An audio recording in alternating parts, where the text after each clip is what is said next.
ولسمشر غني د مسعود د تلین په اړه څه پریکړه کړې ده او د مسعود لنډغرو ته یې څه ویلي دي؟ سلامونه درنو لیدونکو، دا خبر په دې ویډیو کې وګورئ.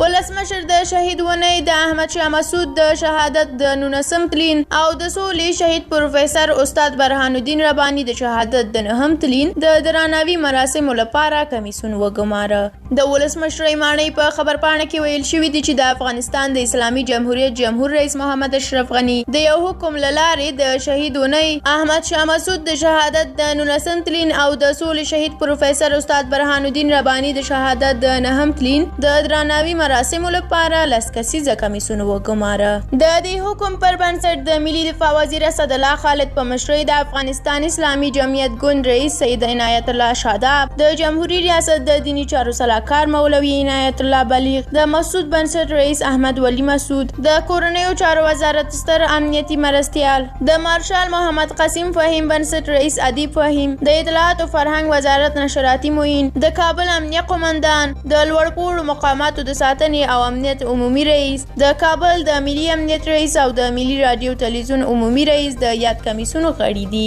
ولسمشر محمد اشرف غني په دې حکم کې کورنیو چارو وزارت، ملي امنیت عمومي ریاست او د کابل د ګډو ځواکونو قومندانۍ مکلف کړي دي چې د دغو مراسمو ټینګ امنیتي تدابیر ونیسي. له تاسو مننه چې ویډیو تر پایه ولیدله. که د مسعود او یا هم د لنډغرو په اړه کوم نظر لرئ زموږ سره کومنټ کې شریک کړئ. د لا ډېرو ویډیوګانو د لیدو لپاره حتما زموږ یوټیوب چینل در سره سبسکرایب کړئ. تر بلې ویډیو په لوی او بخښونکي خدای مو سپارم، هر چیرته چې یاست آباد او خوشحاله اوسئ.